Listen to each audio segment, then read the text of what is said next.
just drop stuff all over the place, Bill. Great. Make a mess. Great. You know, you're going to have to clean this up later. Well, how much can it really matter? I mean, after all, it's Tuesday, Tuesday, Tuesday, the day that time forgot. But the mess remains. I'm going to have to clean this up later. But I mean, you know, if you want to talk mess, yeah, welcome. Welcome back to the Treehouse, ladies and gentlemen.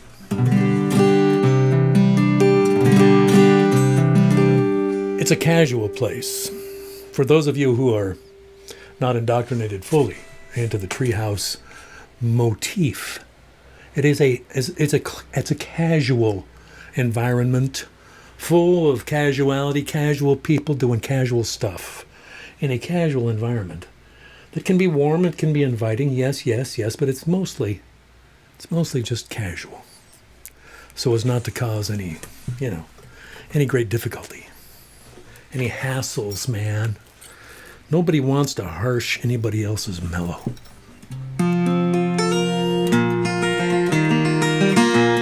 Nobody wants to. So, where do I begin to tell the story? Okay. I'm going to stop. I'm going to just, what am I going to do?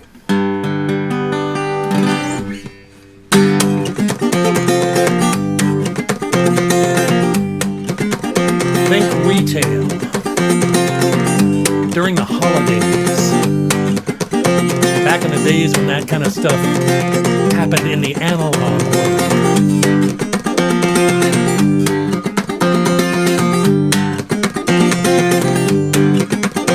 When it's uphill all the way you go, when you swallow another pill you go, with a kick drum inside your head you go, when the only safe people are dead you go. Insanity's a weapon for the modern urban night. Check the dude with the paper shoes. If he don't look at you right, then you better go. You better go, you better go. With your drive-through mentality you go. And when image is your specialty you go. When you work through the setting sun you go. When you just can't smile at another one, you go, oh, yes, you go. Insanity's a weapon for the modern urban night. If you can't find a face that fits, then you better stay out of sight. Or just go, you can always go. You better go.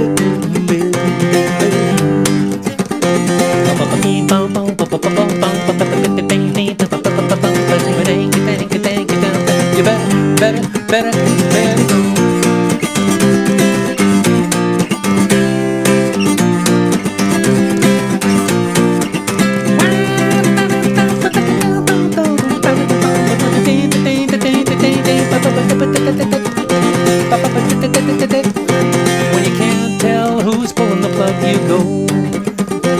When you don't know who's selling the drug, you go. When you're tapped by the empty eyes, you go. And when all you got to give is lies, you go. Insanity's a weapon for the modern urban night.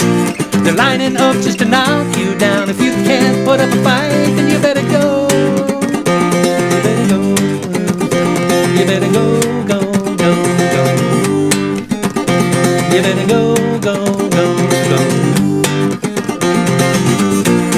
Insanity's a weapon for the modern urban night.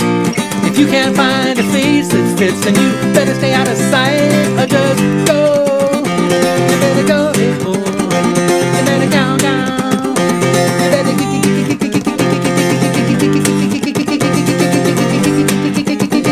you better go.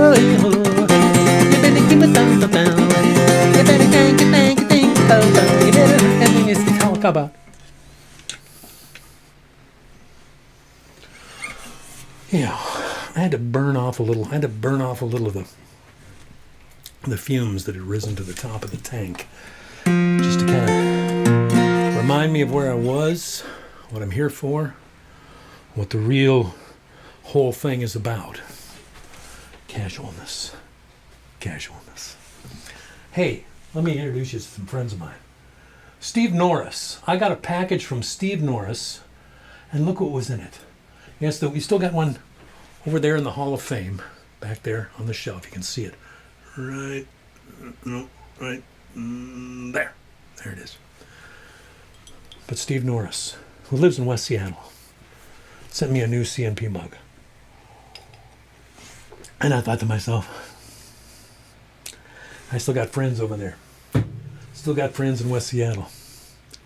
Thank you, Steve Norris. He doesn't always watch us live. He said he didn't want me to think he wasn't watching. He watches the YouTube repeats because his internet's sometimes janky. Thanks, Ma. Oh yeah, baby. Yep, that's the stuff right there. Look, and here's some more of it. Timitra. Yep. Mm-hmm. Yep. Mm-hmm. That's the stuff. Mm-hmm. Rick Lewis and the lovely Kathy and Rebecca. Yeah. Who sometimes stops by. Yeah. Haven't seen Tim yet. Have we? Have we seen Tim? Are there any other Lewises hanging around that we haven't seen? And now a new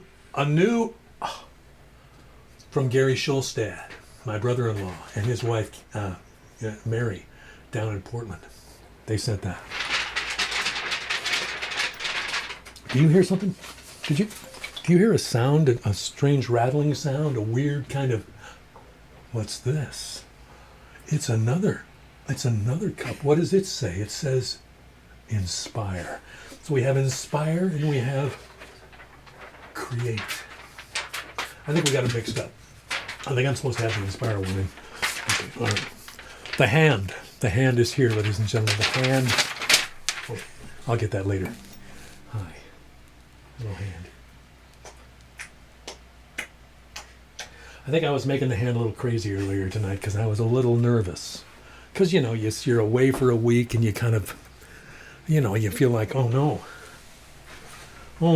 what if I can't do it anymore? What if nobody comes? What if nobody did? I'd probably still be here doing this because, I kind of enjoy it. So we think Gary and Mary might be in the crowd tonight. We're not sure. The hand said, I think.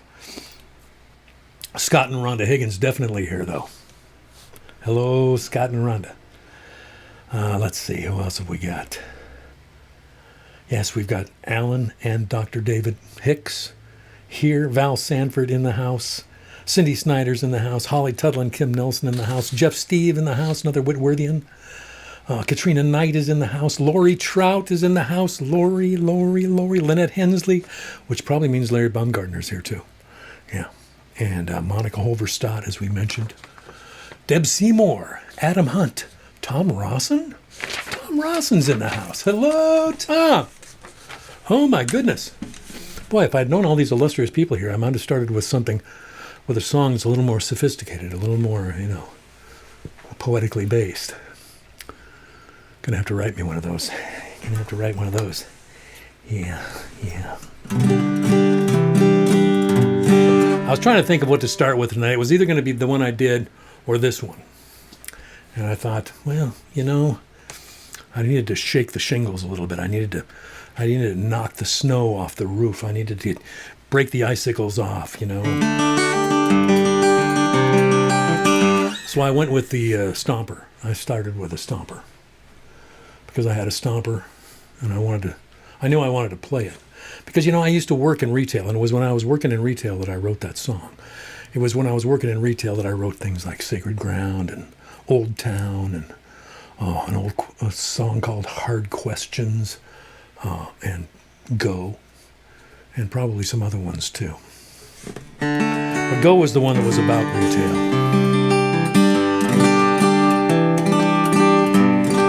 I don't think I wrote it at the J.K. Gill store in downtown Seattle, but I wrote it fairly close by, for sure.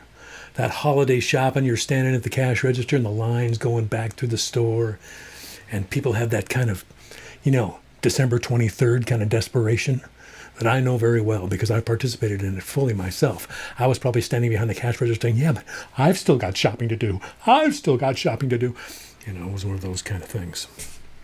But you just felt like, you know, I don't think I can do that. I'm going to run out of patience. I'm going to do something that's not nice to the next person who's even slightly, yeah. I'm not sure how I did. You'd have to ask my old boss, Ken Dodge. In the meantime, let's move on. Let's move on to a song that's kind of incantatory. Yeah, we use words like that around here. I only use that one because Dr. Hicks is in the crowd. Incantatory is the word. Because it's kind of like a, what is it? Yeah, it's an incantation of sorts. It's called Notebook. And it's kind of an incantation. It's written like you write a page in your notebook with a different thing on every line, something. But together they're supposed to be making some kind of a whole. And sometimes it works and sometimes it doesn't. Even in the song, sometimes it works and sometimes it doesn't. Anyway.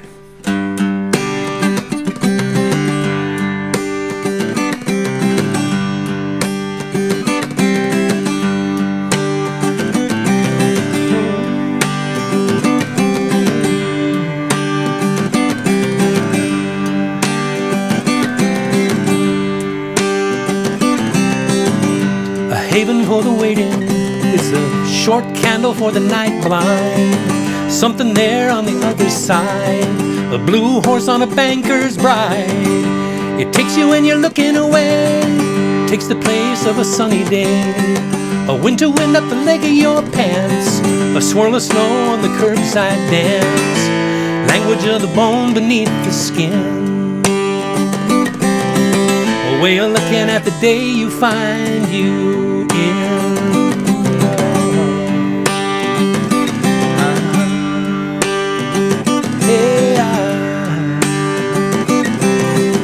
Question mark at the end of your arm, the way we all pretend to do no harm.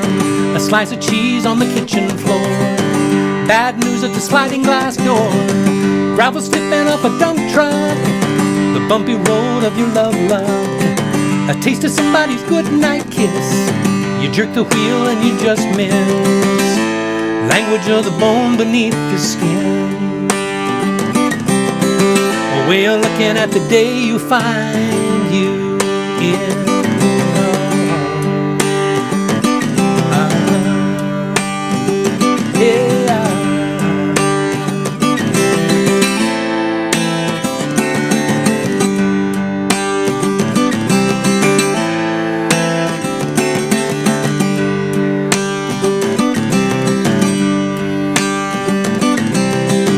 Tax day at 11 p.m., realizing it's us, not them. Something sinister you ate last week, the way you've settled into being a freak.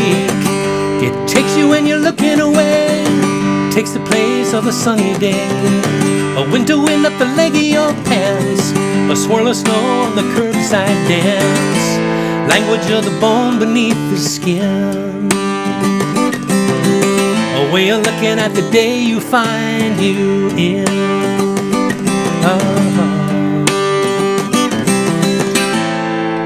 The bone beneath the skin, the day you find you in.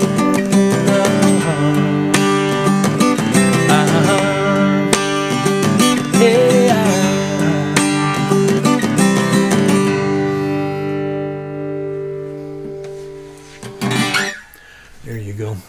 Notebook, that's called. Now, you understand this is the last Treehouse of 2020.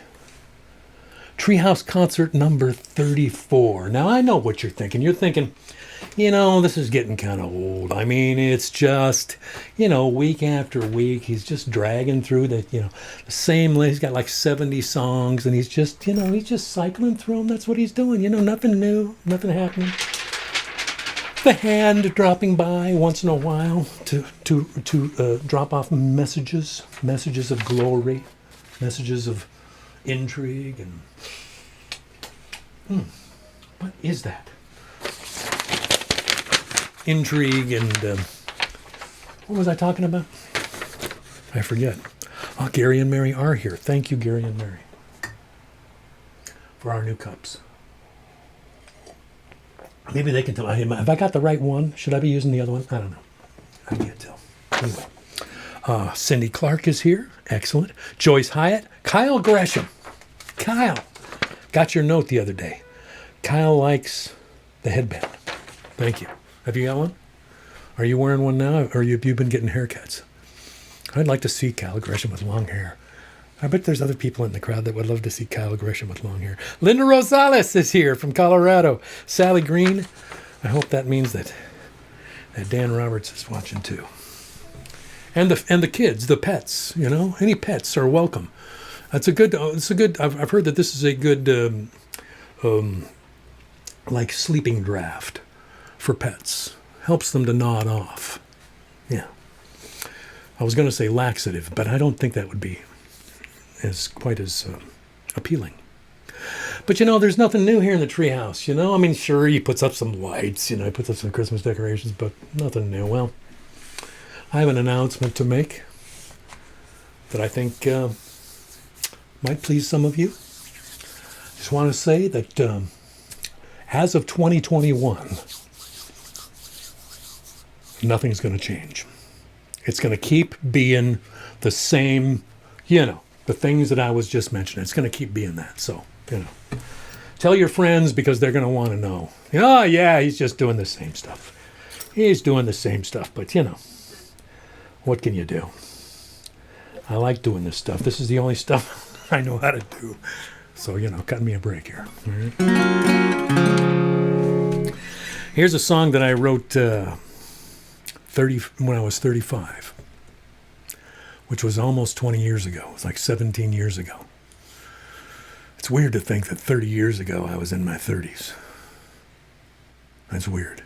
Some of you young people out there, if there are any, one of these days you're going to think, man, I was in my 30s 30 years ago. That's weird. I don't think I've ever thought about that before, and it feels weird. It's unprecedented. And you'll be right. It is. And it will feel weird.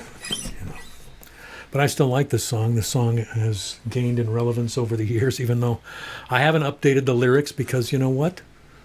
I was what I was when I wrote it, right? Anything that's been added to it has happened organically. I didn't need to change anything. It just happened.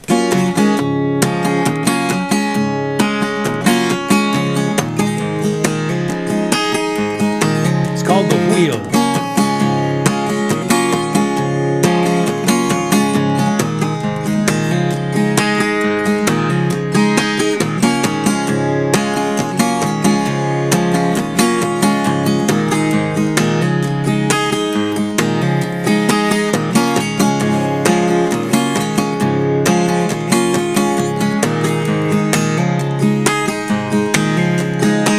All my neuroses are shining at 35. Must be some chemical thing. Still adjusting to the fact that I'm still alive. That number sure got a ring. Wide road, wide turns, lined by fences and fields. Turn now, turn back. Aren't those your hands on the wheel? My mother still smokes the same brand of cigarettes she did when I was in school. And yeah, she still looks good when she's holding one. She's not too old to be cool.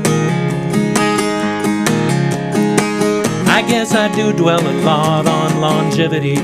My father died premature. Right now my daughter's out there dancing to Graceland. Her movement seems so secure.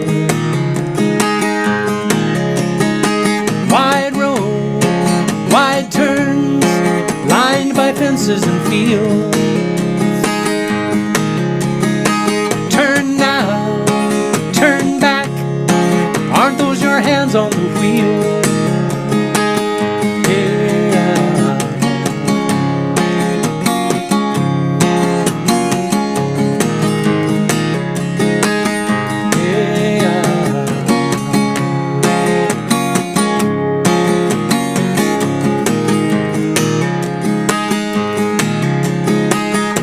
friends are starting to use words like midlife.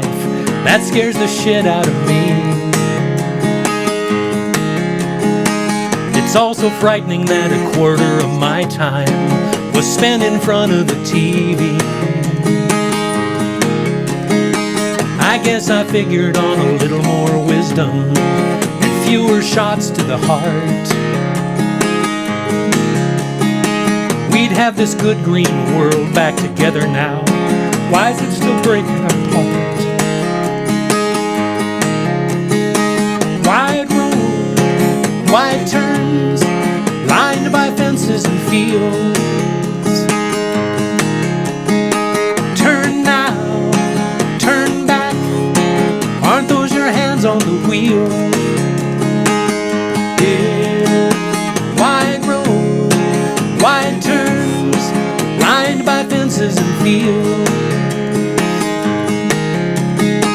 Turn now, turn back. Aren't those your hands on the wheel? Yeah.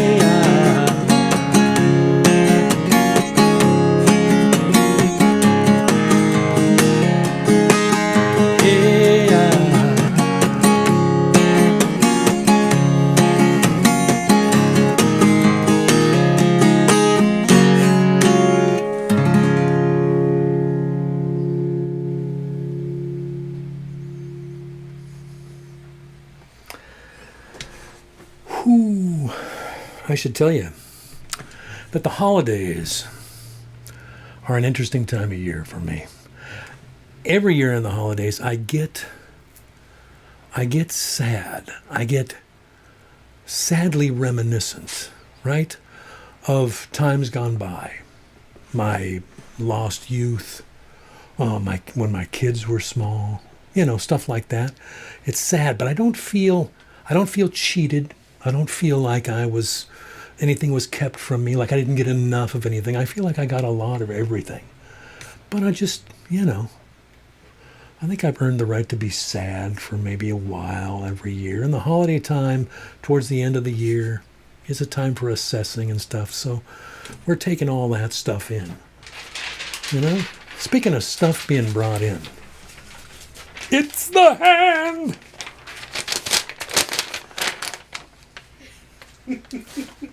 Hey! What am I, chopped liver over here? I guess she has to do that once in a while. That's probably payback for how weird I was earlier tonight. I really was weird. I was like, wait, we gotta have dinner real quick because I gotta be up there pretty soon. She's like, it's 5 o'clock in the afternoon.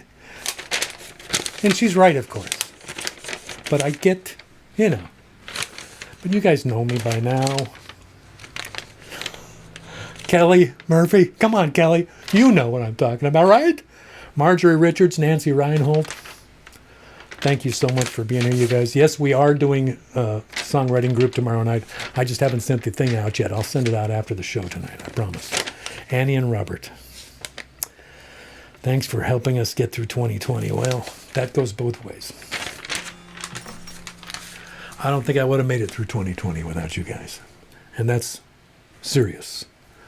Because you've given me a chance to, to do this. There's a lot of performers out there who are jonesing to play and are not able to do it. And I'm hoping to have a few of them here in the treehouse with me at some point. If we can get them to jump over those technological hurdles that they got to jump over, they'll be here in the treehouse. I'm hoping that in 2021 I get to do more, two-headed shows, what I call two-headed shows, where I get to trade songs back and forth with somebody like a Marjorie Richards or a Nancy Reinhold or an Amy Reed or, people like that. J.W. McClure. Ooh, wouldn't that be fun? Maybe even a Kelly Murphy. He needs to write a stomper first, though. Gotta write a stomper, Kelly. Gotta write one stomper. Oh, yeah. Anyway, folks, I appreciate your if any of this has done anything good, I really appreciate the fact that you noticed.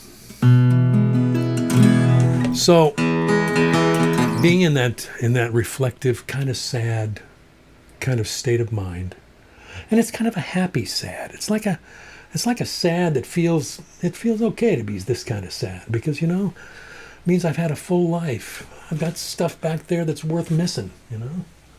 Stuff has happened to me that's been good, and I wish it was still around. Not that good stuff isn't still happening. In spite of my erratic moods, good stuff still happens to me all the time. Every morning I wake up next to the hand is the luckiest day of my life. And that is honest to God truth.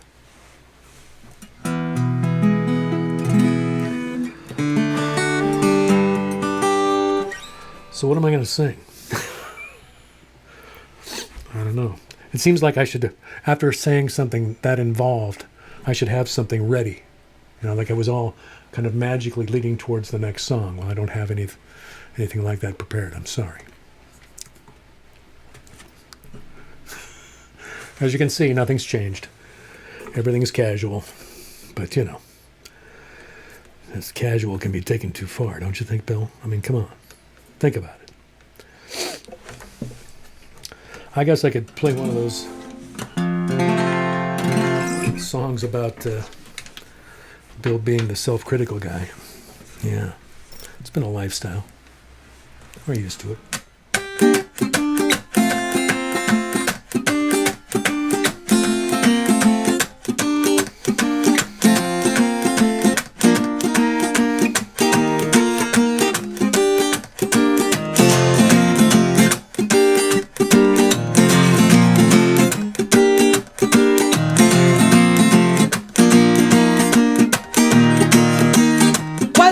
I see heavenly eyes crying down on me. Let's take to the street and walk on the day before it walks on me. All my gratitude been eaten alive by this attitude. Head down in the rhythmic rain, doing my damnedest to crash this dance again. This is just like what Jackie saw. Jackie's gone down Drunkard Lane.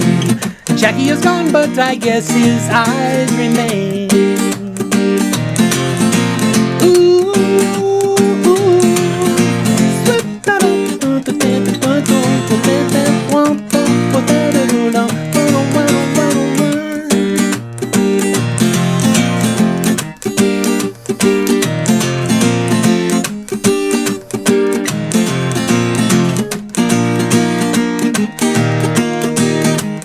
making my day.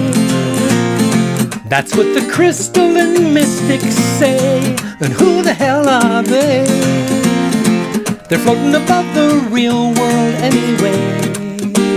Ooh, must I really condemn them too? I got enough to do, working to prove that what I fear is true. And haven't you seen about enough of me? I'm gonna climb that tree and wait for the lightning to fry off my misery. Ooh,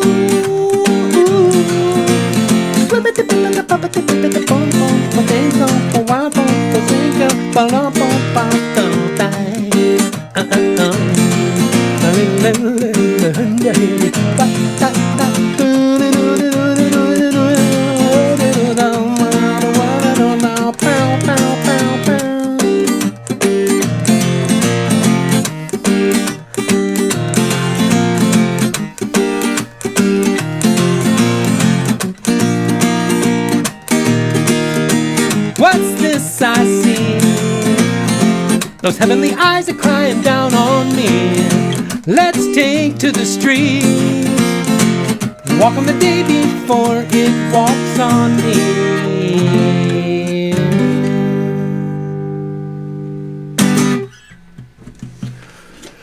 That's called Walk on the Day Before.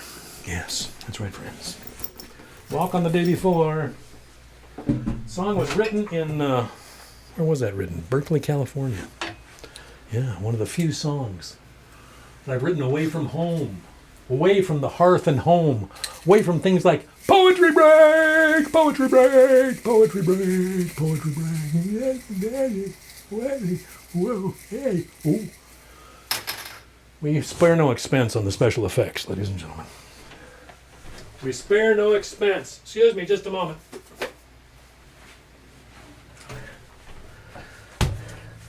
Because I'm old, I prefer to be seated during the poetry break. You know, one thing that I thought about that would be really cool is if I could get a second camera and put it right over there, because I would really love it if during the poetry break I could move over there to that desk right there and just have a whole different setup for the poetry break. Wouldn't that be cool? Yeah. So if I do something subtle like that, you're not going to get mad at me thinking that I'm trying to, update and upgrade and all that kind of stuff. You're not going to be like that, are you? First of all, let's talk about what did I get for Christmas? What'd you get for Christmas, Bill? I got this book from my mom. Now, this book has been sitting on my mom's coffee table came out in 1990. It's about the first two Narrows bridges. The first two. Gallup and Gertie, and the first one that's still there. Yeah. It's a great book. It's about the history of the construction of the Narrows bridges. Thanks, Mom. I've always wanted to read it. It's a coffee table book, so I flipped through and looked at the pictures and thought, oh, I wonder what all this text says, but I never have a chance to read it, And then my sister found this book. Yeah. It's one of those books you see. I mean, I've seen these books around, you see them at drugstores and stuff. And there'll be one for Seattle and for Tacoma and one for Steilacoom and one for Spanaway and, all these interesting, but I never have seen Fox Island. So it's like an illustrated history of Fox Island. So got some literature to crack into, I'm looking forward to those kinds of things. But tonight we're going to have a little mixed bag, a little something. I started reading The White Museum by George Bilger, somebody we've heard from, and there were 4 poems in a row that just blew my hair back, and I'm like, no, it's worth coming back to George Bilger. So we're going to have some George Bilger, and then we're going to have some more prose too. The holiday time, this time of year, winter time, it feels cozy. Prose, it seems like story time, doesn't it, in a way? So these poems are kind of story time too. I really like these. This first one is kind of a geezer poem. You'll understand once I read it. George Bilger, he's so good. This is called Bridal Shower. Perhaps in a distant cafe, 4 or 5 people are talking with the 4 or 5 people who are chatting on their cell phones this morning in my favorite cafe. And perhaps somewhere there, someone like me is watching them as they frown or smile or shrug to their invisible friends or lovers, jabbing the air for emphasis. And like me, he misses the days when talking to yourself meant you were crazy. Back when being crazy was a big deal, not just an acronym or something you could take a pill for. I liked it when people who were talking to themselves might actually be talking to God or an angel. You respected people like that.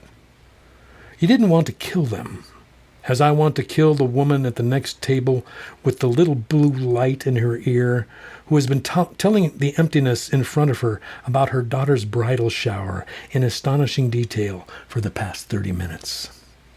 Oh, person like me, phoneless in your distant cafe, I wish we could meet to discuss this, and perhaps you would help me murder this woman on her cell phone, after which we could have a cup of coffee, maybe a bagel, and talk to each other face to face.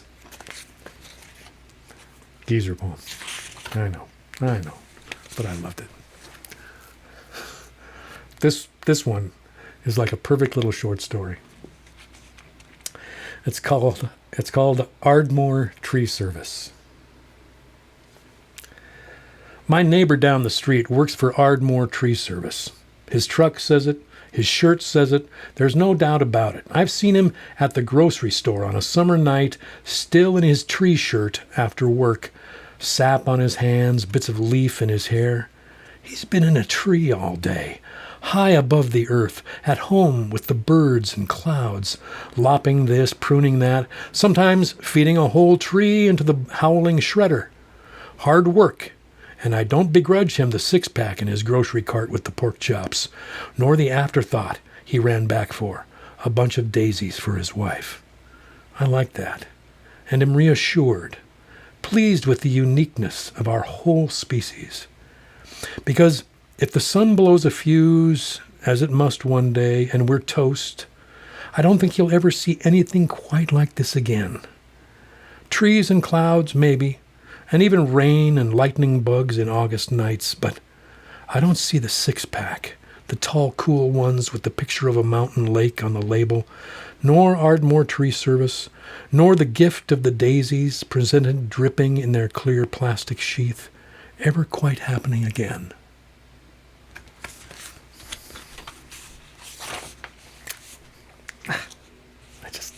I don't know.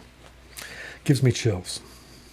Just because it's so well done and it's so well paced and it just enough words to give you a real, a much bigger sense than this much space on one page, right? I don't know how these guys do that. But I'll keep hacking away at it. This one's called Graduates of Western Military Academy. Hold on. One day, as this friend of my father, Paul, was flying over Asia, he vaporized a major Japanese city. True story. They'd been chums at a military academy in Illinois back in the 30s. My father was the star, best in Latin, best in riflery and history, best in something called recitation, and best at looking serious. In the old yearbooks, he has exactly the look you were supposed to have back then.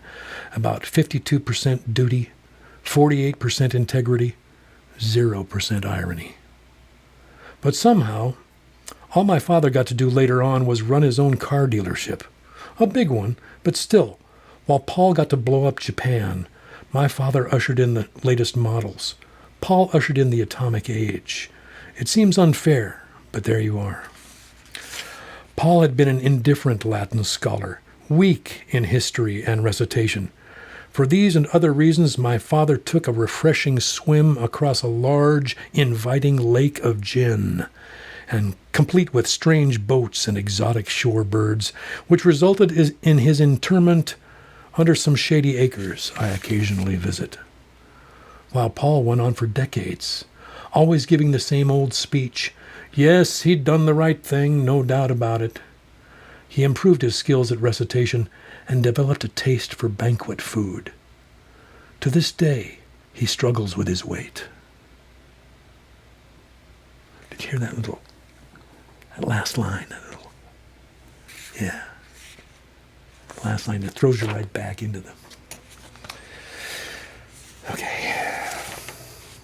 One more Codger poem, then we'll move on, okay? This one is simply called Snow. And I dedicate it to all my old man friends out there. You know who you are. Snow.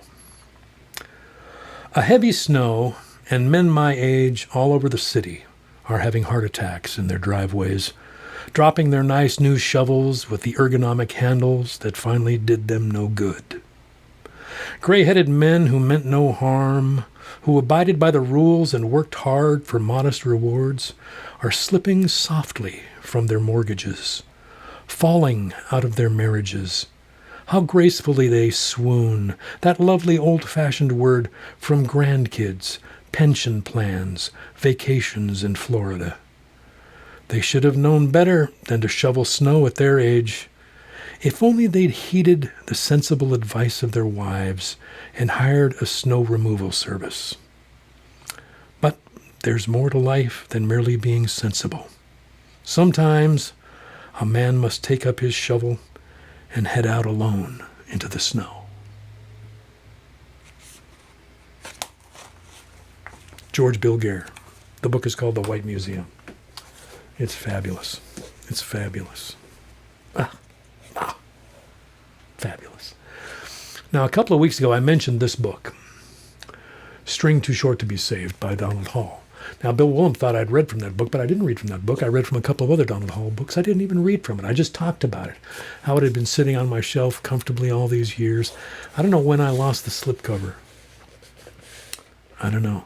When I used to get hardcover books, I always took the slipcover off. And I've got a bunch of them sitting right up there on that top shelf that I've saved, but I looked for this one. It's not there. Yeah, I know, I feel bad about that. But I'm glad I still have the book, and I wanted to read something from it. It's not very long, but I may read more from this because, this is cozy stuff. Cozy, casual, like things should be around here. So this is chapter 2 from A String Too Short to Be Saved. It's called The Gallery. If you want to follow along, Bill, it's on page 17. Or I don't know, did you get this book? I think you did. The Gallery.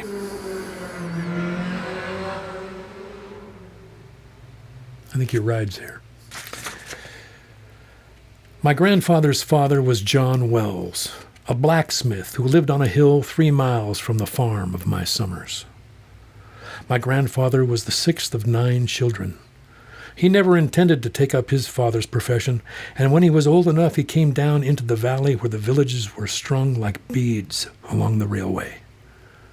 First, he took a job in the Hame shop, a wooden factory building whose windowless blackened frame I saw in my early childhood before the weight of a winter's snow collapsed it into kindling. The fast saws which cut the wood for the Hames were driven by water power, and the air was heavy with wooden dust.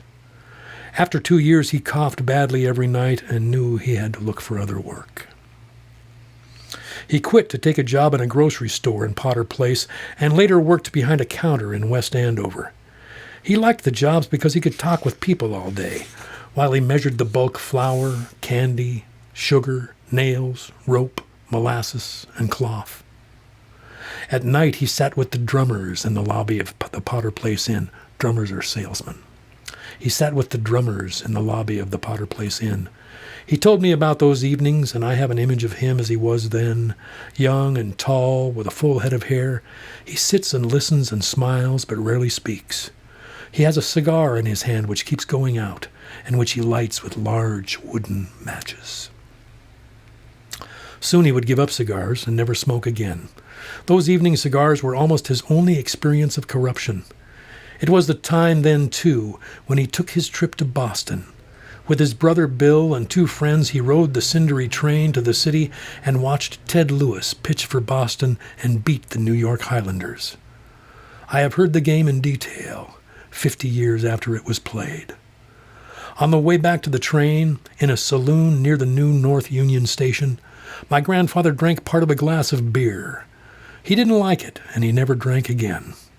He hadn't signed the temperance pledge when he was 12, like my grandmother, but his brother Bill took to drink in later years, and he learned to hate alcohol.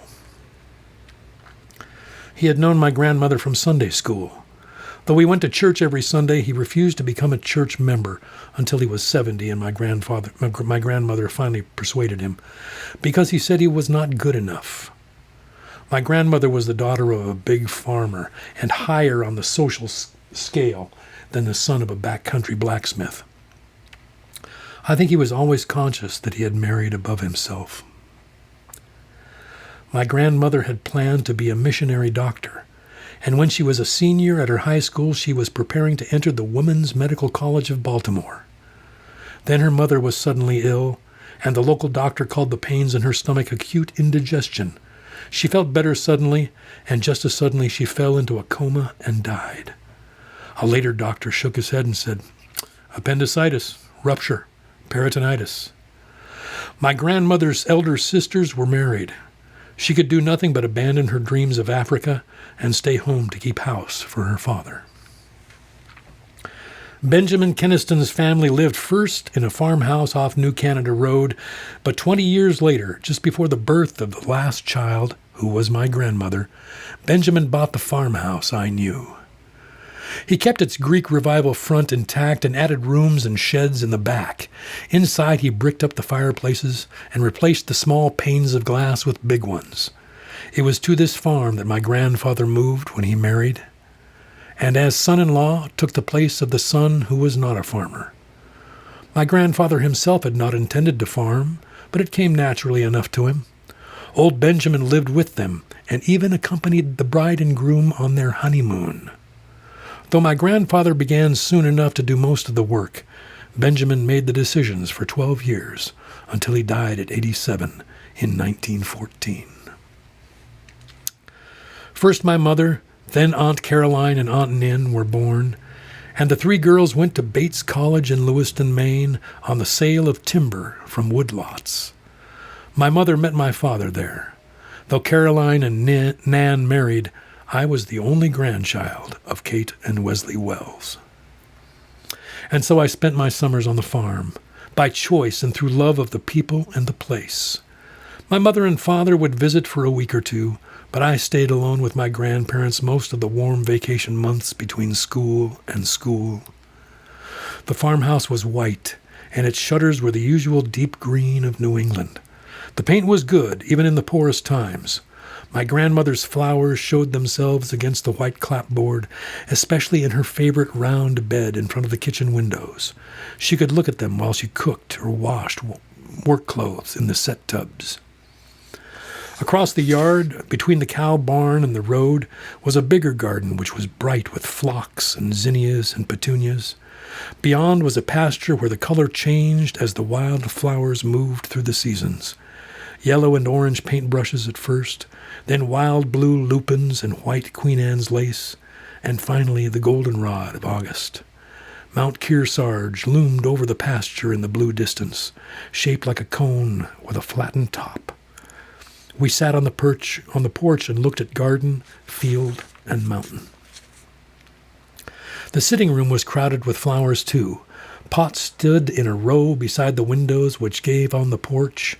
Many of them had lost their proper names for familiar ones, like the Connecticut plant, which derived from the town where Uncle Luther had preached, and the mother plant, a huge old-fashioned begonia which had been my great-grandmother's favorite, and whose hairy pointed leaves leaned toward the light. Next to it, an old, heavy Christmas cactus grew beside the rooted cuttings of geraniums.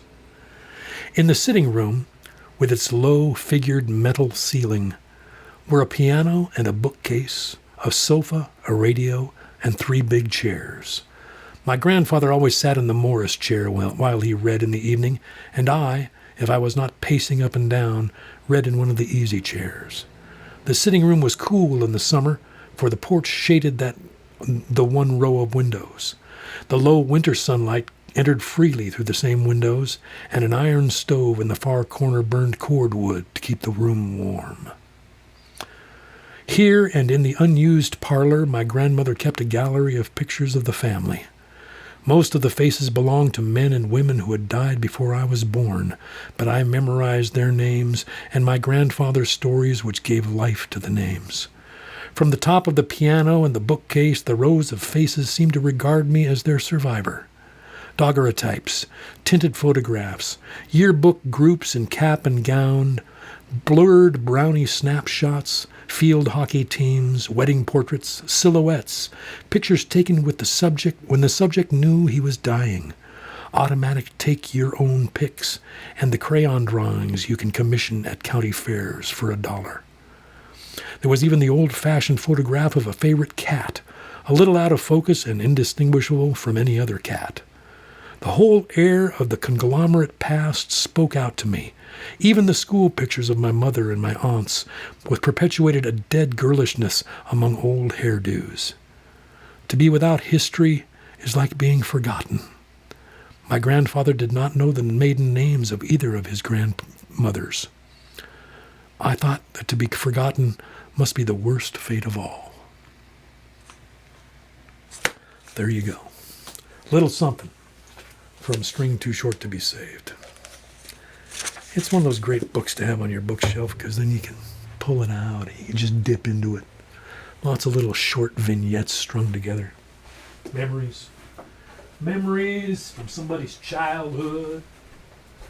Memories like we all got. Memories that we kind of sink back into this time of year, you know? And we're kind of sad about it, and kind of not. Yeah. Like, like it's all okay. It's all part of the continuum. Part of the inevitable.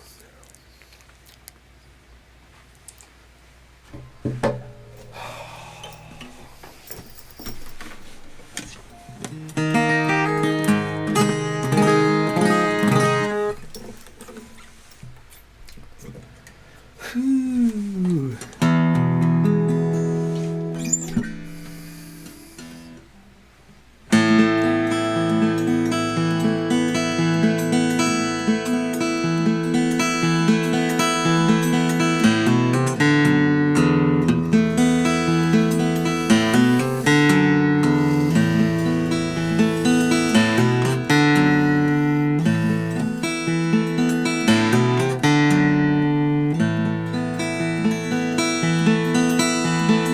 Lord, you've seen my secret list, and I guess you knew it would come to this, 'cause you're straight and narrow is wide and twisted. Hear what I have to say.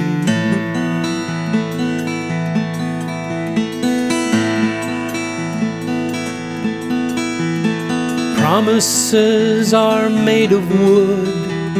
Some have fallen and some have stood, but you plant 'em as deep as you think you should, and one day they start to sway.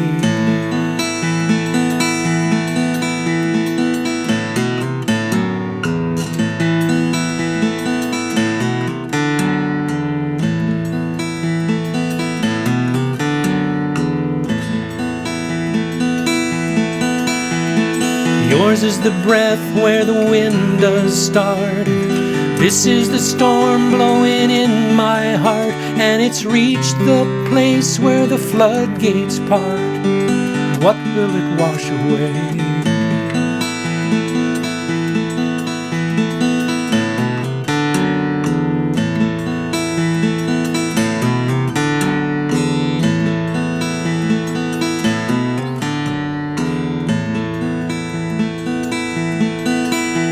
So I offer you these upturned hands, each with its treasures, its loves and plans. Look at them both just as soon as you can, and show me the higher way.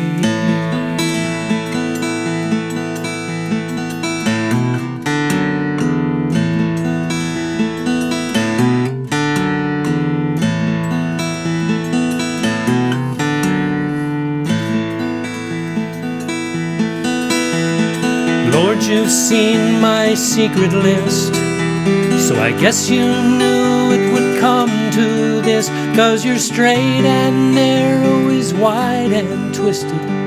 Hear what I have to say.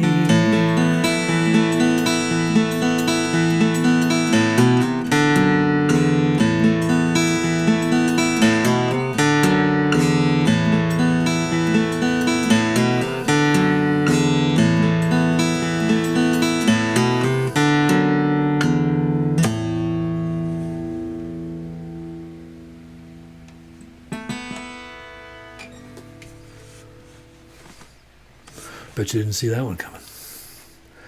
I was playing that the other day, and I thought, wow, it's got some really good lines in it. Yeah, it's called Sway, from an album called The Water Dance. Yes, sirree. There you go.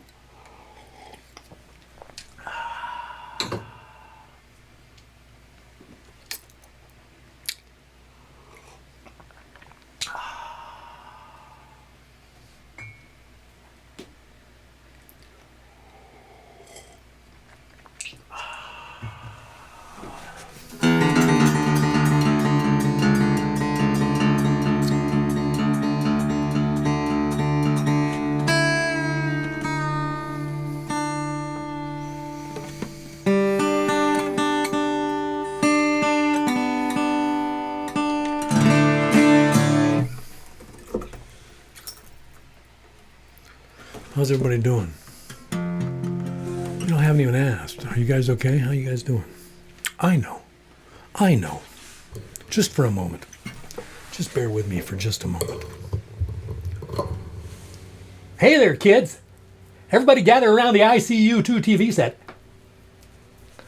Yeah, we lost Gertrude. We lost Gertrude.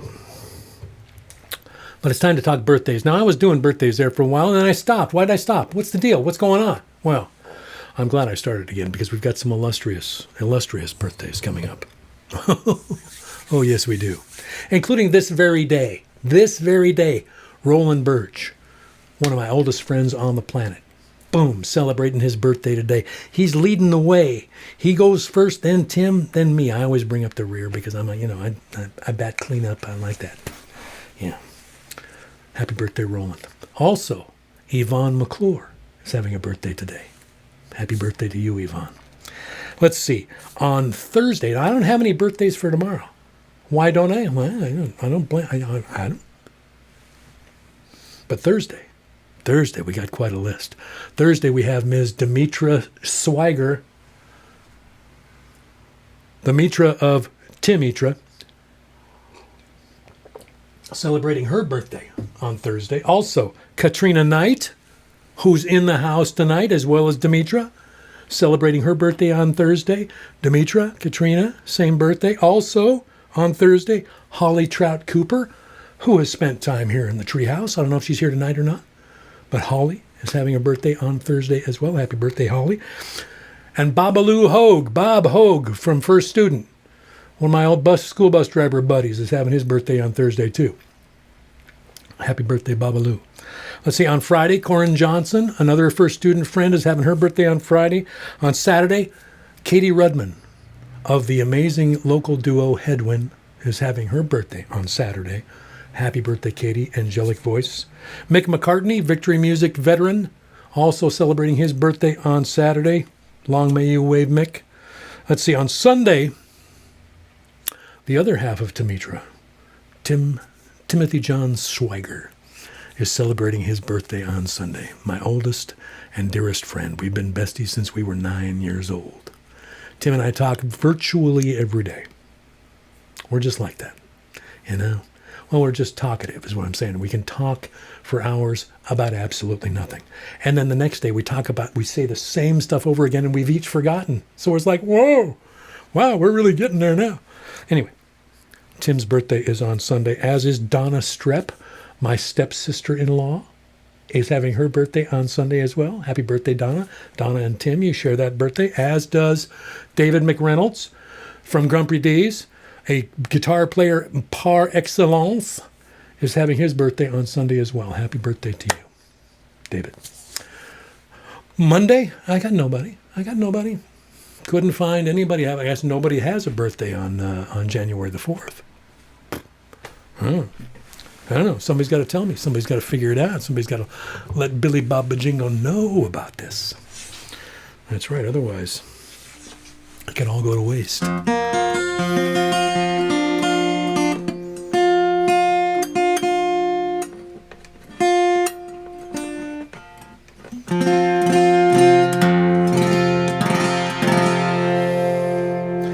Title track from my most recent album. Remember how that used to be a thing? For some of us, it still is. And the poetry book is pretty much put to bed. It's coming. Is Bill sick of talking about it? Well, probably. But he'll get a little zing when he's got one in his hands and he can show it to you and say, look what I made.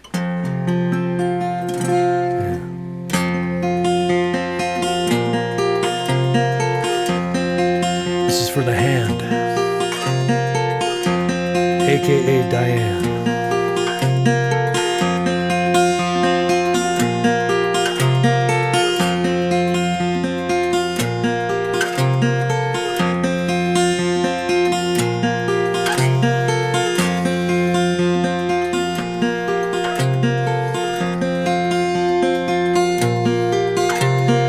Under the glittering pins of the night sky, walking alone on a path we have memorized, say getting older is not for the meek. We can testify. Fooled into thinking our demons would retreat, they're still standing by.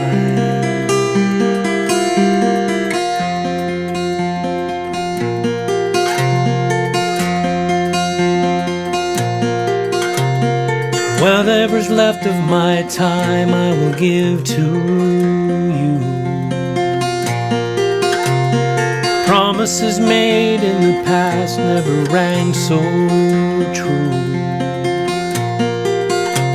And maybe our way will be testing and cold, maybe heavenly. One of us left with just memories to hold. Will you hold me?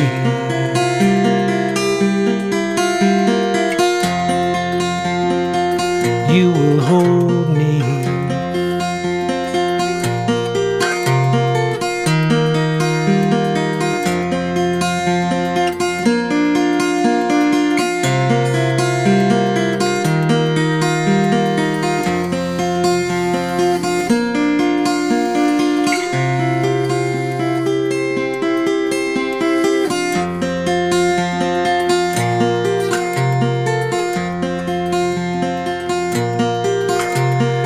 Under the visiting shade of the rising moon, breeze and a wind chime singing a sad tune. Silvery cloud like a glimpse of your hair, this is lyrical. Strands of our love spreading out on the night air like a miracle.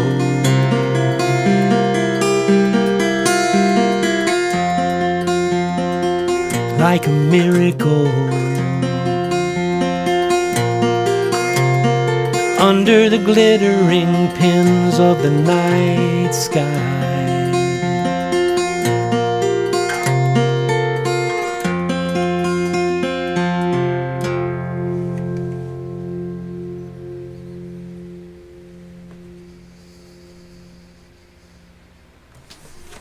There you go. There you go.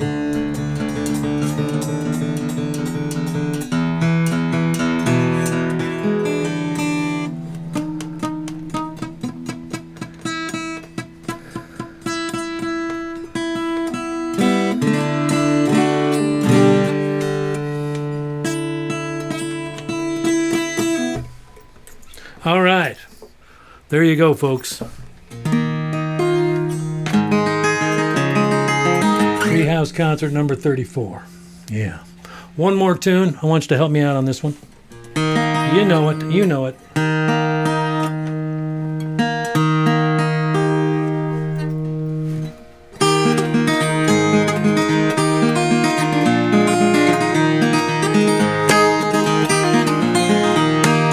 Pete Seeger song.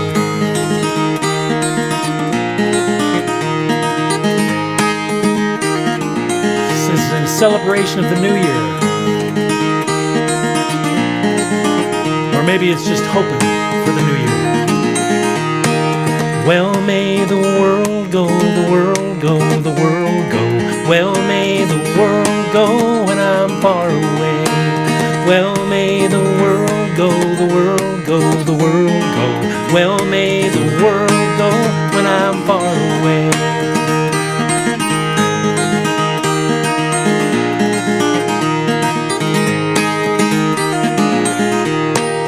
Well, may the skiers turn, the swimmers churn, the lovers burn. Peace may the generals learn when I'm far away.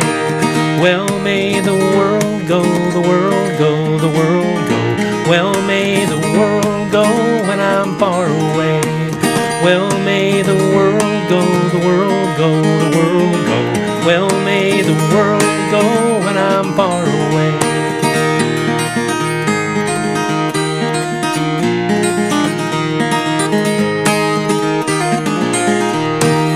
Sweet may the fiddle sound, the banjo play the old hold down. Dancers swing round and round when I'm far away. Well, may the world go, the world go, the world go. Well, may the world go when I'm far away.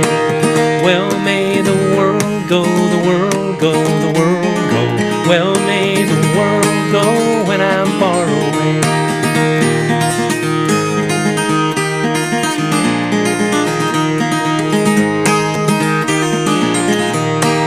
Fresh may the breezes blow, clear may the streams flow, blue above and green below when I'm far away. Well, may the world go, the world go, the world go. Well, may the world go when I'm far away. Well, may the world go, the world go, the world go. Well, may the world go when I'm far away.